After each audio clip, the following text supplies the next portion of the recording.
a couple of incorrect email paper submissions.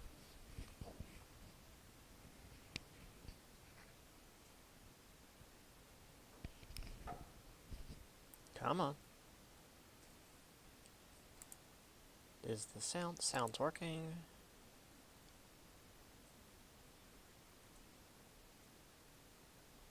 I've got it as 10. Oh, that's entirely wrong. My channel, live. There we go.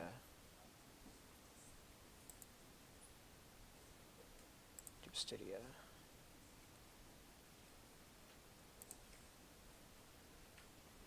There we go. Okay. My apologies. All right. Can I do this without it? Okay, maybe that's the trick. Right, so as a reminder, papers due Wednesday. If you're going to email them to me, please attach the file to the email. Don't just send me a link to a Google Doc page, because a lot of times that won't work. Not only does the FMU email like to catch that and consider it like some kind of virus, apparently.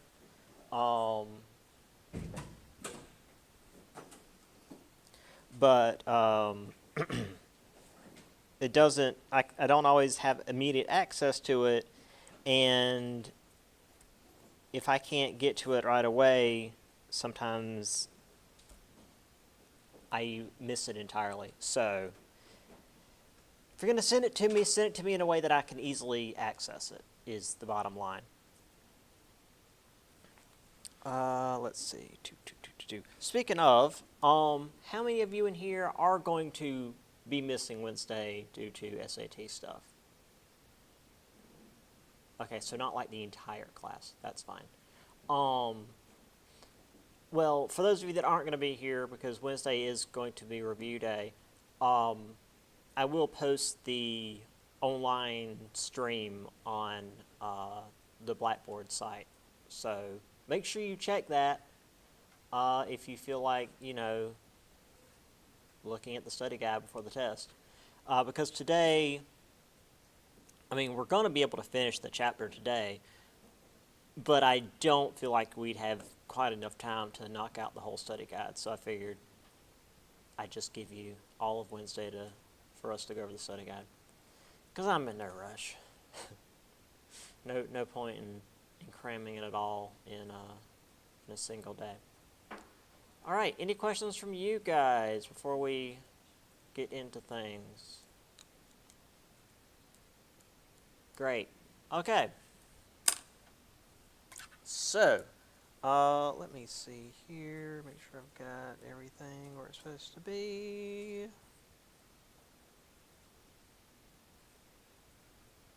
Okay. So,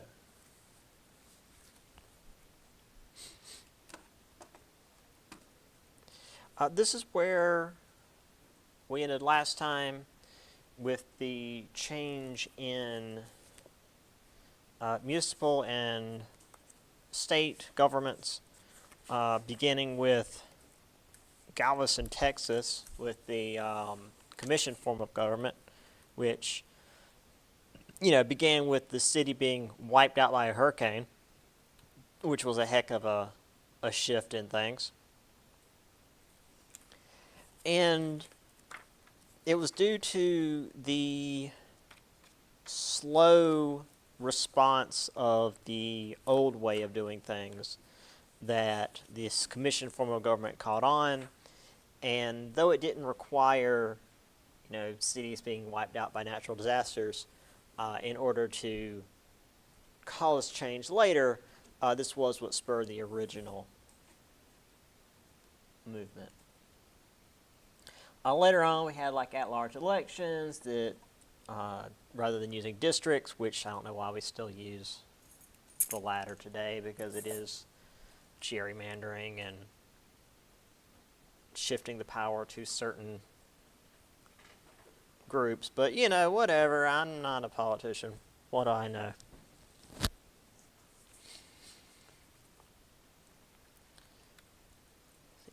Just moving right along. Okay.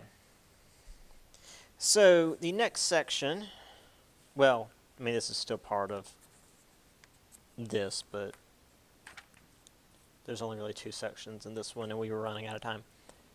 But this leads into,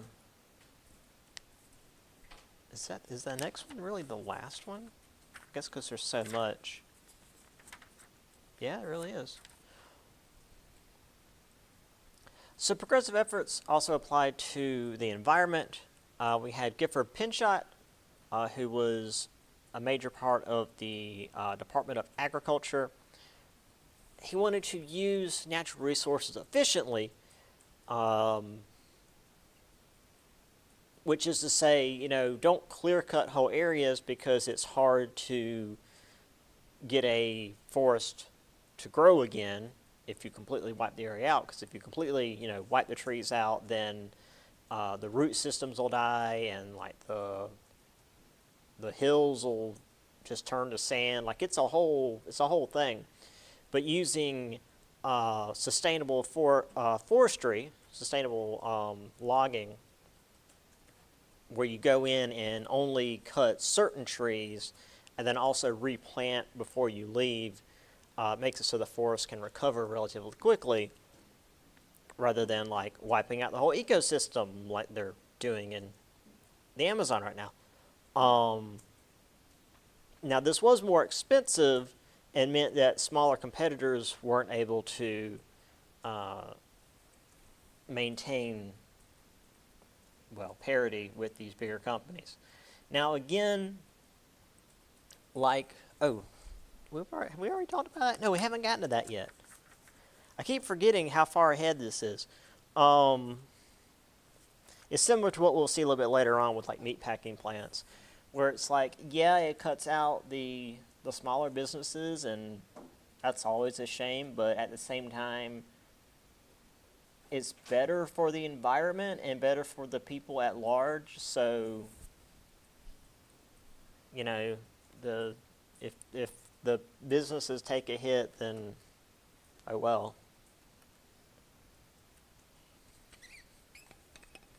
So in California,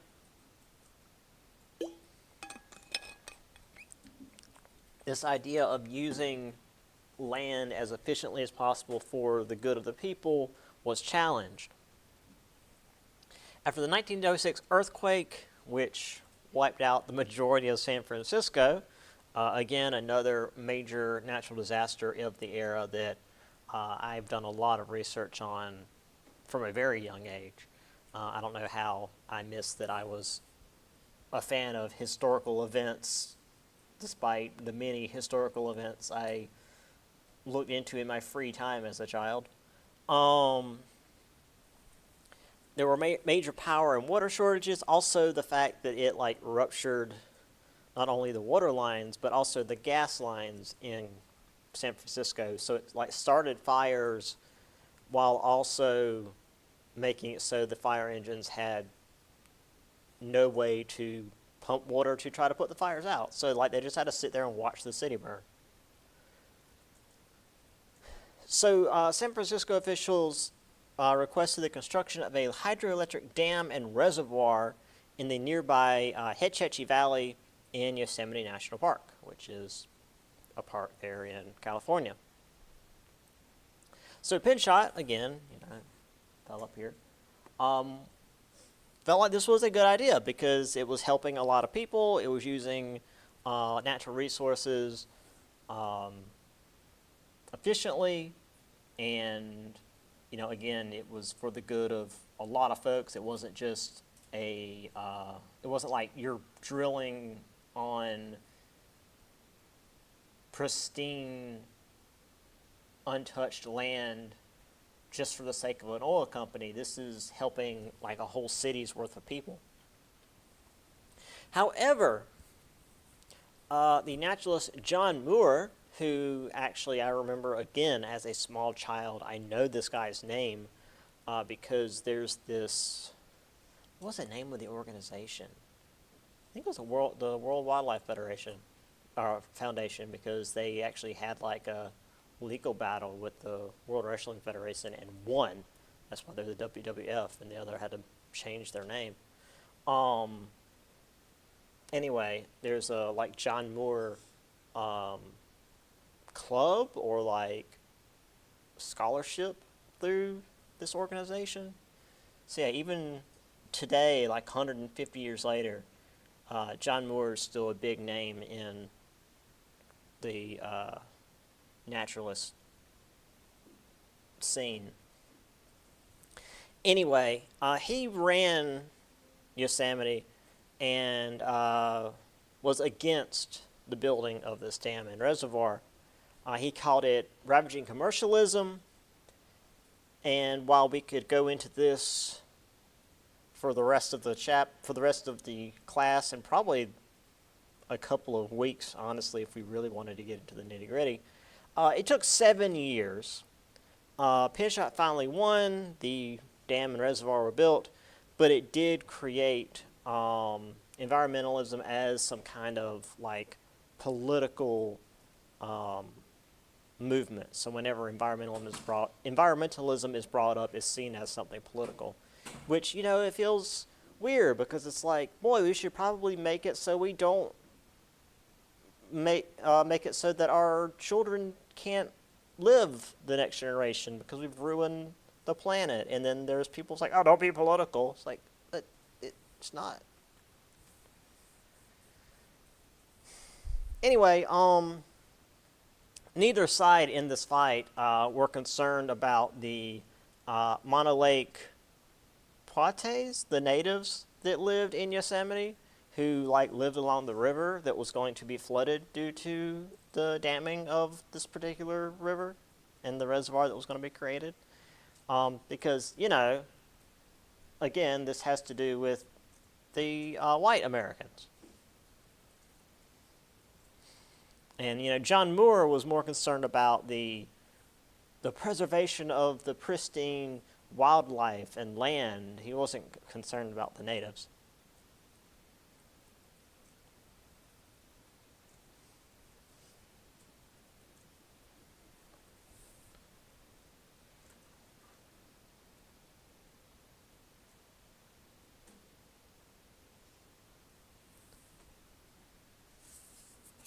But the fact is, as I'll show you guys in a minute, they very much did have to get the hell out because they would have been underwater.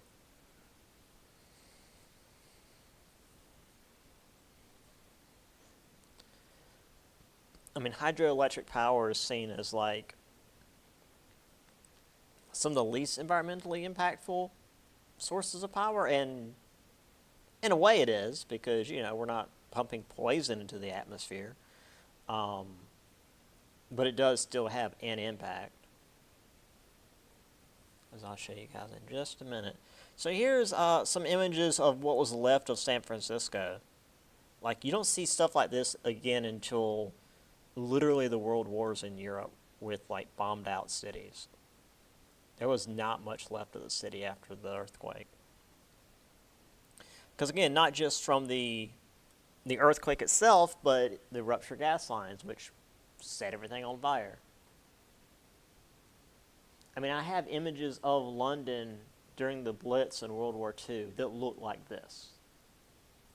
You've got rubble in the streets, you've got fires in the distance. Nothing anybody can do about it, so they're just staying away from the buildings that are on fire.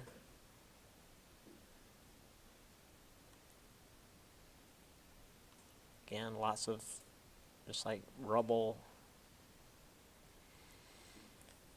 And one of the things I distinctly remember from reading about this years ago was because many of the roads were brick.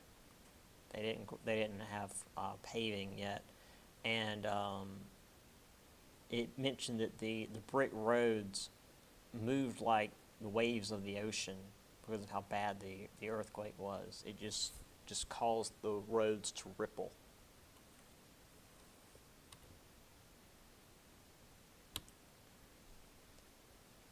So here's some attempt of reconstruction while there's still rubble laying in the road. And here in South Carolina, I mean, I know we technically have earthquakes here. Like, I was in Anderson when one hit. I mean, it was like, the house shook like that, and that was it. I was like, oh, that was an earthquake. That was kind of spooky. But I can't imagine, like, downtown is just gone. Not that we have much of a downtown, but it's just gone. Anyway, here's Hetch Hetchy Valley. You can see the, there's the river running through it, and it's got, not huge mountains, but enough for some waterfalls and whatnot. Some fairly nice land, lots of animals, and again, the natives live there. And here it is today. I mean, it's still pretty. It's still, still nice land, but all that's underwater now. And it's the same, as you can see up here, this, mouse. This, like, bluff is right there. And if you actually want to side by side, here it is. There's that cliff there. Here's that. And you can see where that is right there at just about at the water line. So everything down here is completely under the water. So that river that I showed you guys in that previous image is just completely underwater.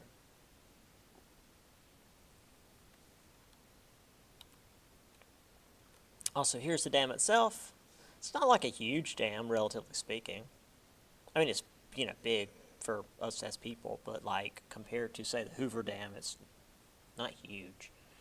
But you run water through it and it turns turbines and makes electricity. Regular old hydroelectric dam. Does its job.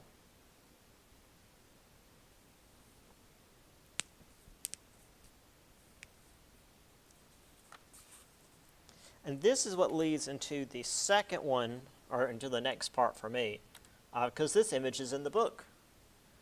This is John Moore there on the right. I can't get my, because I look at this and I look at that, and it's there with the big bushy beard. Who can tell me who this guy is? What's he look like?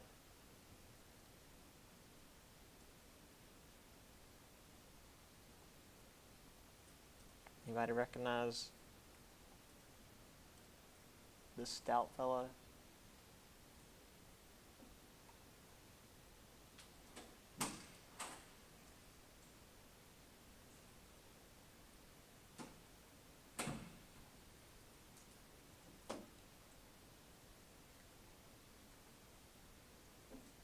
Does he not stand out? Does he not stand out as much as I think he does? That's Teddy Roosevelt. Teddy Roosevelt and Moore were apparently good buddies. Stand atop Glacier Point in Yosemite Valley. Moore, who founded Sierra Club. That was the conservationist club that I was apparently part of as a small child. Convinced Roosevelt to place Yosemite Park under federal control, which led to the establishment of a national park in 1906. We'll get to national parks here in just a little bit. So yeah, Teddy Roosevelt was pals with Moore, and Roosevelt's the reason why we have national parks at all.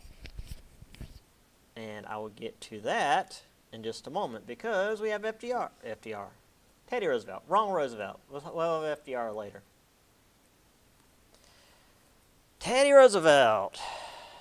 Born in New York. He graduated from Harvard in 1880, became Assistant Secretary of the Navy in 1897, from the Rough Riders in 98, to fight in Cuba, became the Governor of New York, also in 98, William McKinley's Vice President in 1900, and President after McKinley's assassination in 1901.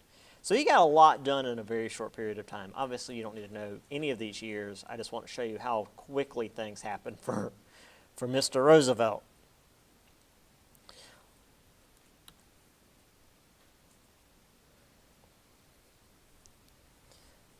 And normally I would show this video, I'd show the video here, but since we've got our online folks, I'll show at the end of class. I've got a Theodore Roosevelt Rough Rider video I want to show you guys, but I'll show it at the end and just leave the link up for our online folks so it doesn't screw up our stream right here in the middle.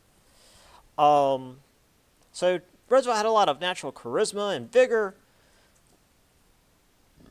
to breathe new life into the presidency. So after Johnson, the presidency was not especially exciting.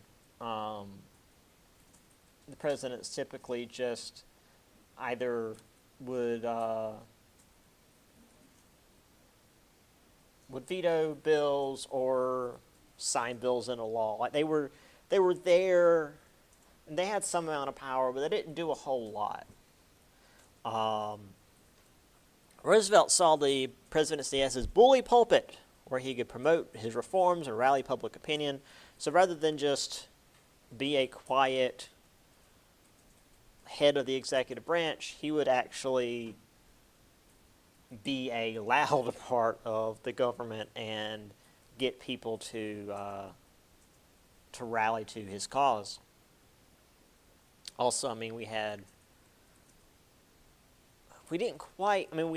radio to a degree, I think at this point, but not quite like we would with his cousin. Now, though Roosevelt was boisterous, and I mean, again, we're going to have the Rough Riders thing here in just a little bit, he was a relatively moderate reformer. He was against any kind of ideological extremism, as we saw at the beginning of the chapter with the muckrakers. He didn't want anybody to push too far either way, because he knew that, you know, if you went too far one direction, it would cause a backlash the other direction, and he didn't want there to be too much division in the country. So he figured if he could just gradually reform, he could get things done without causing too much of a backlash. In his words, he wanted the square deal, political and economic stability, which, as I showed you guys with the women's suffrage movement, it would be something that Wilson would adopt as well. Mediating a coal miner strike in Pennsylvania, which coal miner strikes often ended in violence. I mean, there's a lot of events where, like, they would just send dudes in with guns and just, like, gun the guys down. There's one particular event where there was a coal miner strike next to a rail line, so they had a train go by with, like, literally mounted machine guns and just, like, gun down a whole camp full of miners and their families. So yeah, the fact that he mediated a miner strike and used the Sherman Antitrust Act against business trust rather than against unions was a pretty big deal. Such as against the Northern Securities Company in 1902, as well as Standard Oil. He filed 25 suits, earning him the title of Trust Buster. And I'm going to read this from the book here. Here we are.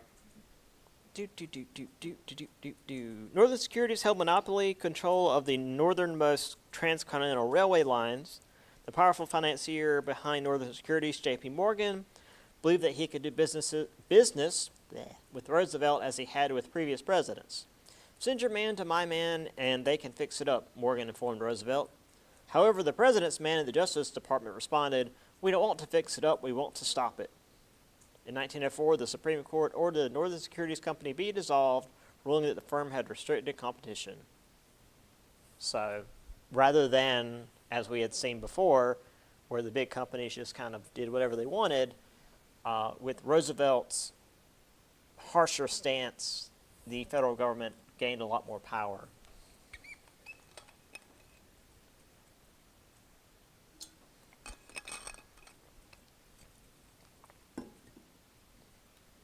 So here's Roosevelt with his Rough Riders. This is probably the more famous image of him with his hat and his glasses and his big old mustache. I mean, to me, he's almost a caricature of himself. Like, when you think of Teddy Roosevelt, if you've ever seen Night at the Museum, like, the way he was portrayed was how he was. Like, he was just that weird of a guy. Here he is, like, aggressively pointing during a speech. Reminds me of my history professor here at Francis Marion.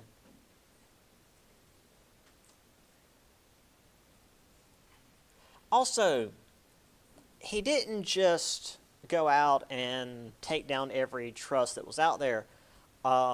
Some places, like I think it was U.S. Steel, he actually let happen as long as he considered what they were doing as being good for the economy. So some of these big businesses, these trust, essentially monopolies, he allowed to happen as long as they played by his rules.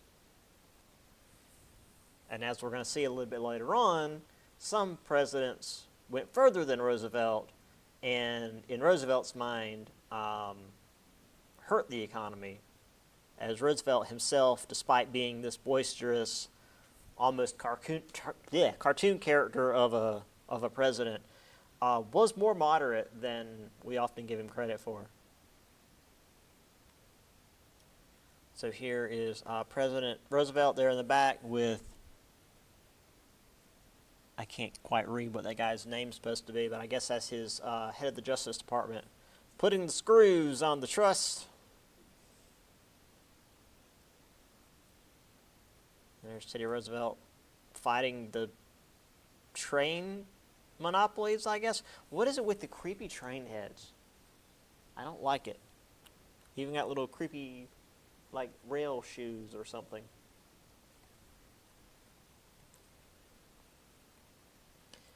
And here he is, speaking softly and carrying the big stick. I do like how it's got railroad trust, oil trust. Can't read that one. Or that one. Then over here is just everything in general. He wasn't quite that aggressive, but it felt like it from the business standpoint. And here again you have Teddy Roosevelt, who wasn't a big dude, facing down these business giants.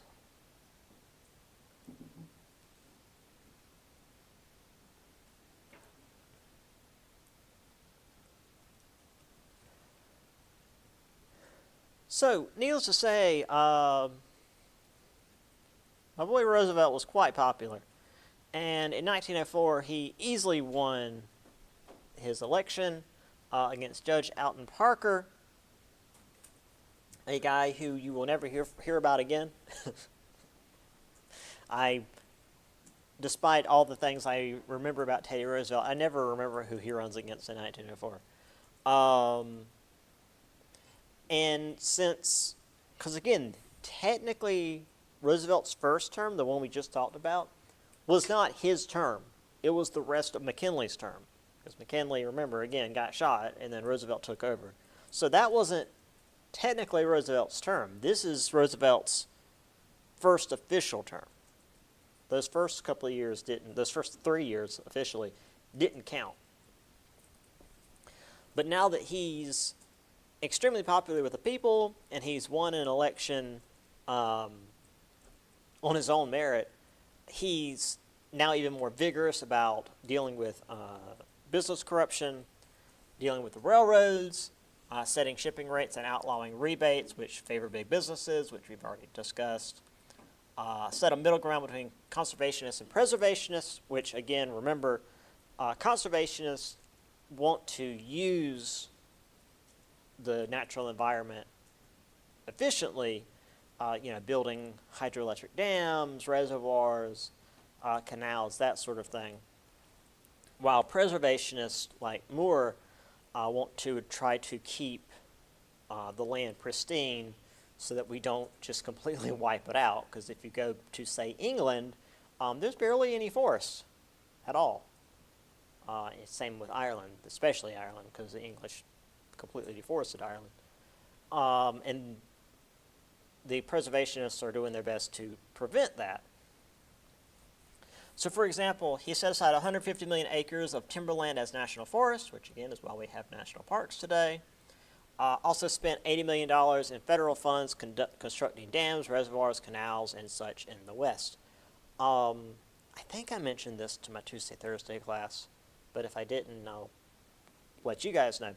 One of the reasons he was so big on preservation, on like making sure that these regions of America remain wild, is he loved to hunt. I mean, imagine that's something that those previous images kind of made clear. He loved to hunt. He loved hunting everything.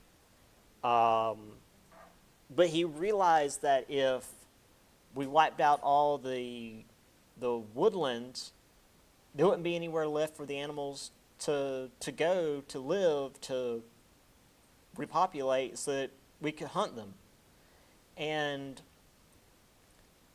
this isn't true across the board, but a lot of hunters, especially like real professional hunters, are like ardent preservationists. Like they're real big into making sure that like the forests are properly maintained, that the people don't litter in the woods. They're real careful about like making sure there aren't forest fires. Like they're real big into preserving the wild areas that we have, because if they're not kept the way they are, they can't go and hunt, which is how Roosevelt was. In fact, I remember reading this years back. What are they called? It is the big club here in America that hunt ducks. It's like this. I don't remember what exactly they're called. It's like the Duck Hunters Club or something. They have, like, they're huge. Hundreds of thousands of members. They literally have ponds and lakes up in the north that are heated so that the ducks have somewhere to go while they're migrating and, won't freeze. Like, they're so concerned about the population of ducks. They want to make sure that the ducks like have a place to stop over while they're migrating, so they won't like lose their population, because they want to make sure these ducks are around so that they can hunt when it's duck season. Because you don't overhunt when you're hunting. You don't just like, we're going to wipe all these ducks out, because that's not what hunting's about. It's about going out and getting a couple of them and then you're done. But that's what Roosevelt was about. There was also some reform within Congress in 1906. This is what I was discussing earlier. The year of Upton Sinclair's The Jungle, which I showed you an image of earlier in the chapter.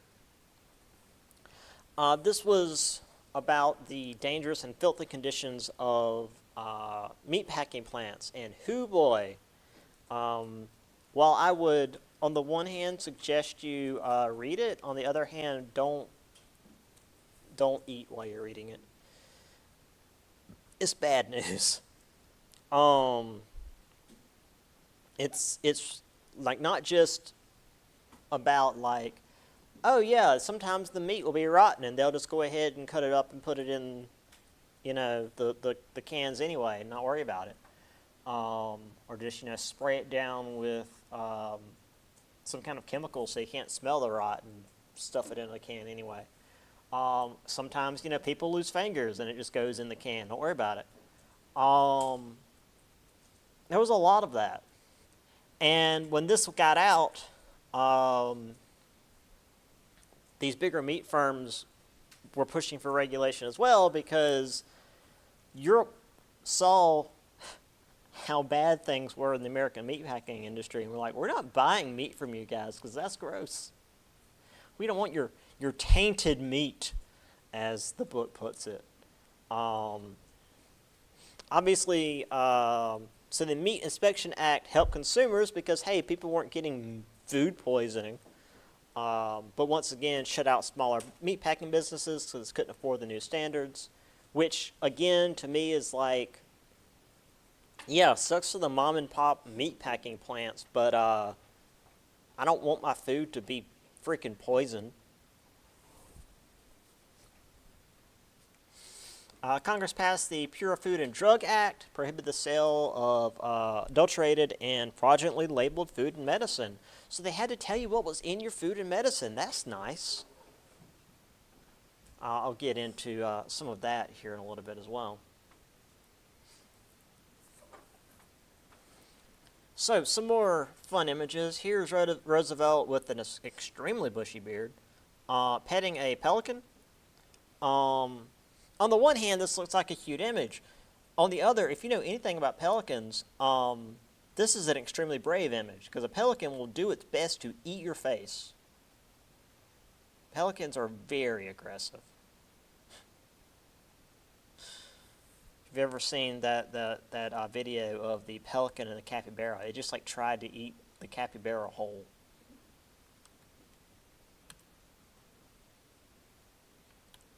Here's Roosevelt explaining conservation in a much better way than I could. Conservation means development as much as it does protection. I recognize the right and duty of this generation to develop and use the natural resources of our land, but I do not recognize the right to waste them or to rob by wasteful use the generations that come after us. So yeah, I said preservation is keeping it and conservation is using it. Conservation is still using it in a manner that's not just wiping it out. So again, not like clear-cutting forests. It's well-maintained forestry.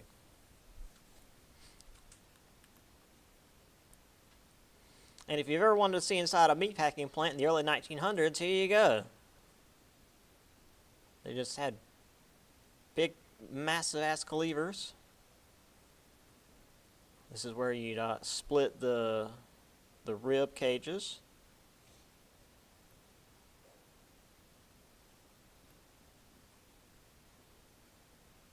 This is the sides of beef.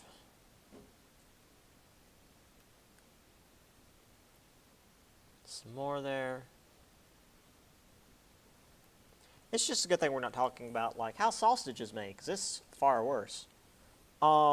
Speaking of the FDA, this is something that I thought I would have earlier on when we were talking about like the regulation of narcotics. This was the thing. Cocaine toothache drops, 15 cents. And my favorite line, for sale by all druggists, because pharmacy wasn't a word yet, I guess. So if you wanted to go down to the shop and get you some cocaine toothache drops, you went to the druggist, which, was pretty on the nose. And as you can see, just from the way this was advertised, it was for children. If your child had a toothache, you just give them a little bit of cocaine. They're fine. Here's Coca-Cola. Satisfies the thirsty and helps the weary. Again, despite the popular imagination of they just like had cocaine and dumped it in the barrels, that's not how it was. But it was made from the same base ingredient as cocaine, the coca plant. So it did have the same chemical in it as cocaine. So it had very similar effects, but it wasn't just like powder cocaine was being dumped in the barrels of Coca-Cola. That's not quite the same. All right.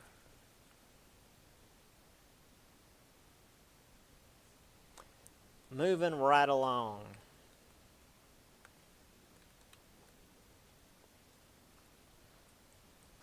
So Teddy Roosevelt could have run again in 1908 because, as I said, his first term was technically finishing out McKinley's term, so it didn't count. 1904 was technically his first term, so he could have run again in 1908, but he didn't feel like it. He had some other stuff he wanted to do. So he backed William Howard Taft, and since he backed Taft, Taft easily won and defeated William Jennings Bryan, which I feel like we talked about William Jennings Bryan like several chapters back. If this is the same guy, he's got to be old by this point. So Roosevelt went off and, like, as we're going to see here in a little bit, he just, like, went off to Africa on safari and just completely left Taft to his own devices. Because, I mean, it wasn't Roosevelt's responsibility. Taft's in charge. Do your thing, Taft. Taft was not a very good president. He did not have the charisma of Roosevelt, and certainly not the spine of Roosevelt. In 1909, there was a Congress meant to support lower tariffs. However, the Republicans in the Congress pushed against him, and he signed the Payne-Aldrich tariff into law, which obviously was more tariffs rather than lower tariffs. He also fired Pinchot for criticizing his Secretary of the Interior for returning restricted Alaskan coal mines to private miners. Now, Taft did do a lot for conservation, but it pissed off Roosevelt that he would just kick Pinchot out for disagreeing with him on something.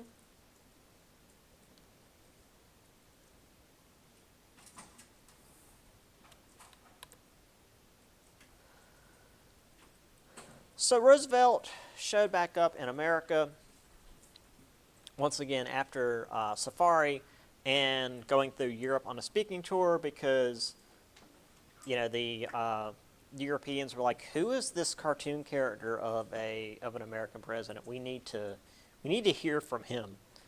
So they demanded he go through Europe and, like, give speeches and stuff. So he shows back up in America, attacked Taft due to his antitrust legislation against U.S. Steel for a deal that the Roosevelt administration had made with U.S. Steel back in 1907, which was something that I had mentioned previously. As I said, Roosevelt considered some trusts good if they didn't harm the economy, while Taft just filed antitrust suits against basically everybody.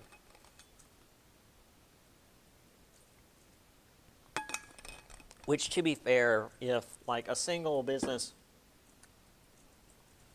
owns so much of the economy that maybe shouldn't exist, but Roosevelt was more discerning about it. And I could see how Roosevelt would be irritated about Taft hitting U.S. Steel with a suit about a deal that was made with Roosevelt's administration.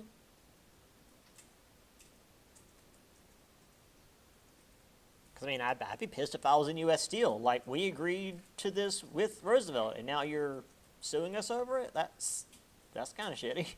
Come on, guys.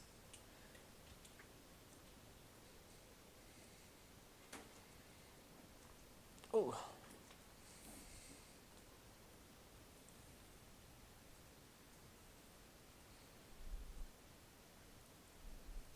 Alright, let's get a little further so I can make sure to show you guys the video at the end. It's like a 5-minute video, so it's not a huge thing. Anyway, here's Taft having a great time. And there was a lot of criticism of Taft. We have Harper's Weekly, criticizing Taft for trying to emulate Roosevelt and not doing a very good job of it. and then Taft ignoring the papers. And this is just a few of the things that he had done very early in his term. Here again, and take his footsteps, sure, but going the other direction. Here again is the Pinchot case. What are the other ones? Cabinet selections, the Aldrich tariff, which we talked about. Canada Alliance, I don't know which one that is.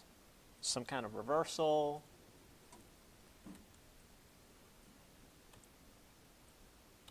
Here's Roosevelt coming back from safari. It says down here, a science has investigated the fevers of Africa, says that Roosevelt or any member of his party may be infected with the sleeping sickness germ.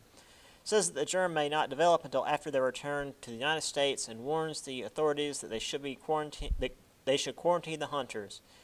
Which is to say, this was just a Taft and his crew did not want Roosevelt back in the country because he knew he was in trouble.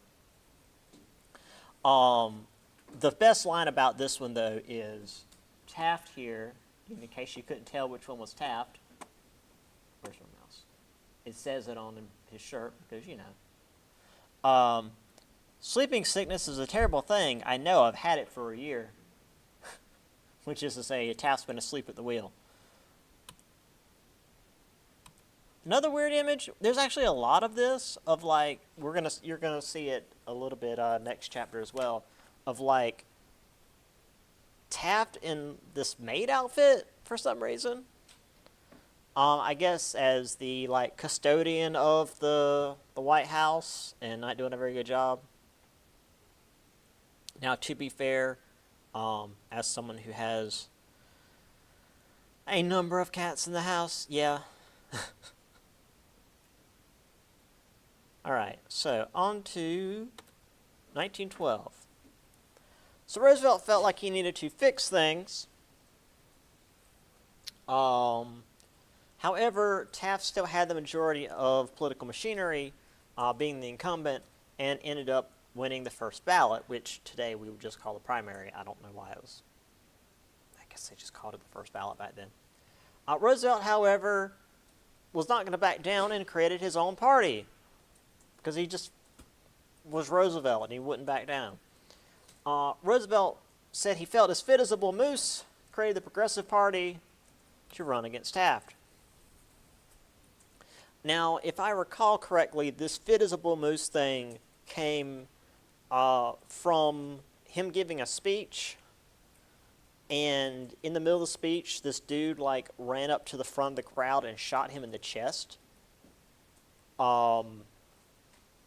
And after like laughing at the guy, he said he felt fine and was going to, again, felt fit as a bull moose, and continued giving his speech while bleeding from the chest.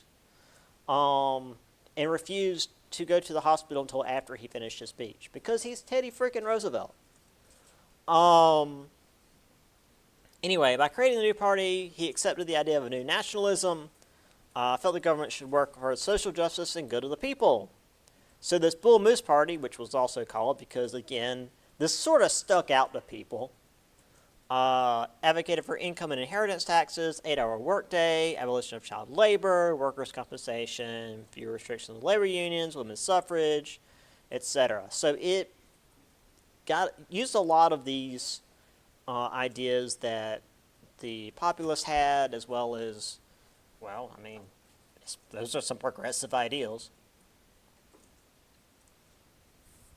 Also, in case you were wondering, the bullet didn't go in very far. It wasn't a very powerful pistol, but it still did, like, puncture the guy.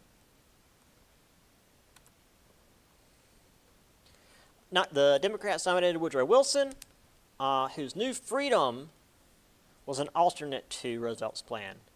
He was from Virginia. He wanted the government to be more limited than Roosevelt. Healthy competition between businesses, rejected women's suffrage, and the abolition of child labor because, you know, women don't need a vote, and also children should work in the factories. Children yearn for the mines. Also, Eugene V. Debs was the Socialist Party candidate, so we had a lot going on in this election. Like, not just the Republican Party being split between Taft, the actual Republican candidate, and Roosevelt as the Bull Moose Party candidate, who was like the real personification of Republican idealism at the time. Taft, who, as we're going to see, wasn't really, I mean, he was a Democrat at heart, but he was willing to do things differently. And then also Debs. Debs was there. Anyway, Wilson won 43% of the vote due to Roosevelt and Taft splitting the Republican vote. Had it just been one of them, I mean, had it just been Roosevelt, he'd have won handily, I'm sure. Taft may have won on his own if Roosevelt hadn't split the vote, but Roosevelt felt like that wouldn't have been healthy for the government. And to be fair, Wilson wasn't a terrible president. He wasn't a great president, as I'm going to mention, but he wasn't terrible.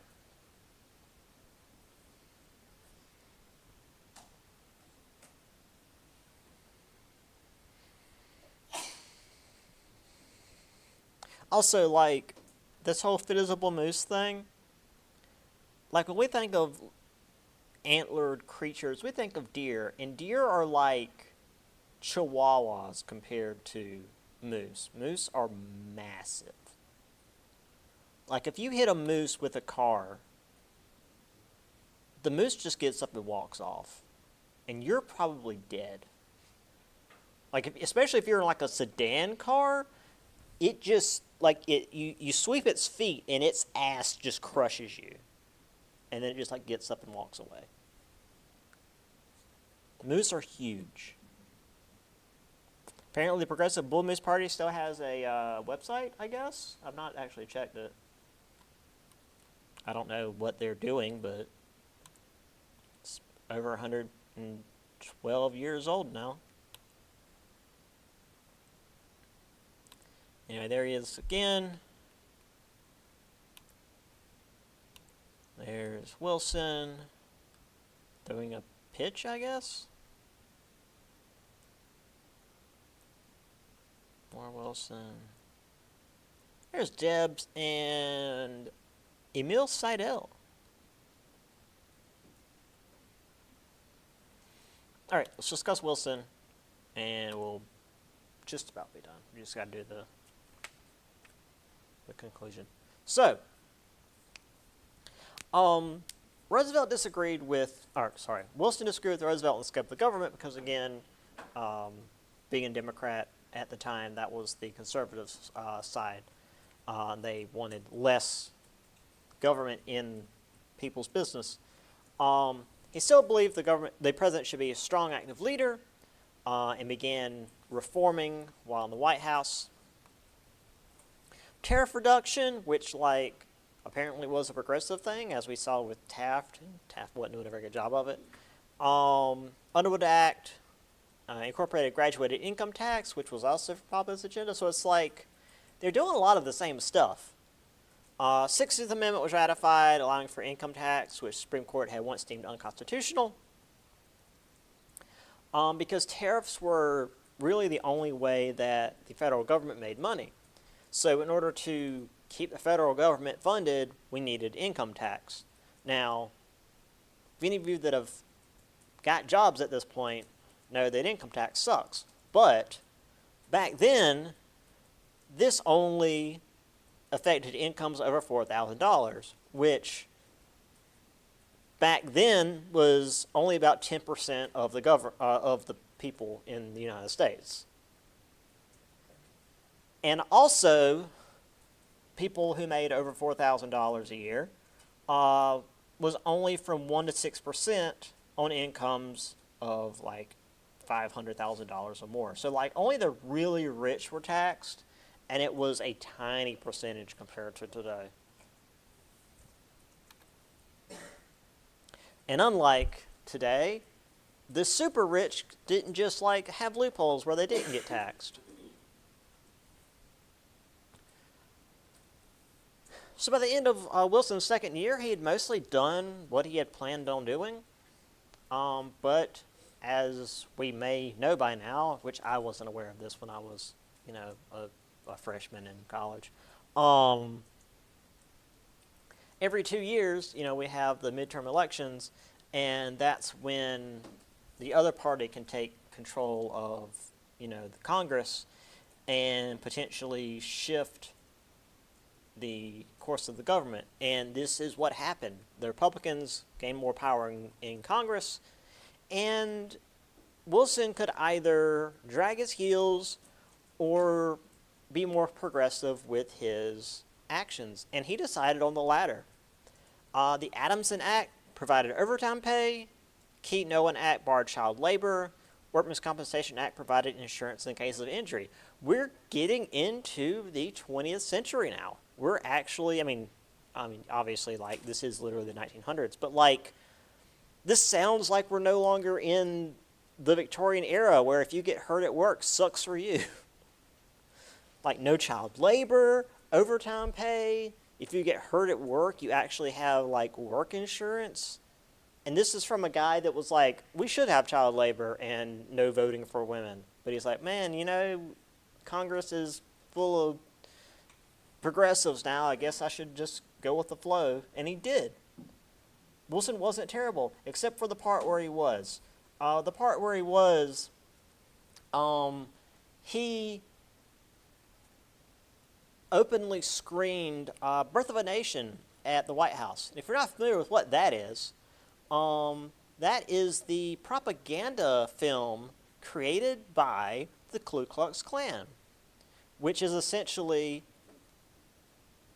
based on the name, how the modern America was created thanks to the Ku Klux Klan saving us from insert racist issue here. And Wilson's response to that was, the worst thing I can say about this film is that it's so very true. So yeah, Wilson was kind of a monster in some ways. In terms of his policies, he got some good stuff done, but he was also, a racist D-bag. Anyway, here's Wilson and Taft at Wilson's inauguration. The pictures here in the book, not considered a jovial man, Wilson is seen here enjoying himself as he takes office. You don't often see Wilson smiling. He's usually like this. All that progressive ask or desire is permission, in an era when evolution is the scientific word, to interpret the Constitution according to the Darwinian principle. All that they ask is recognition of the fact that a nation is a living thing and not a machine. In other words, and I do like this interpretation, that the country we have today, and in his day, 1912, I guess,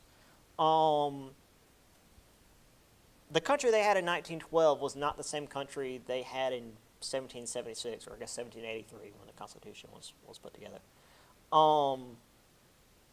You can interpret the Constitution in a way that works for the modern day. You don't need to think about it the way that the Founding Fathers necessarily thought about it, because we're not in the 1700s anymore. We need to consider the country as it is today, as it's constantly changing. And despite the progressives being his political rivals, he saw them as necessary for running the country. Which, again, Wilson was kind of a dick, but politically he wasn't completely terrible. But that said, some people were really upset about the income tax. Oh no, it's the slave of liberty, income tax, 1 to 6% on, big incomes. That's totally that. And then also here's a positive view on Wilson, him getting his stuff in, which he did pretty quickly. In 2 years, most of the stuff he wanted to get done got done. Most of which was largely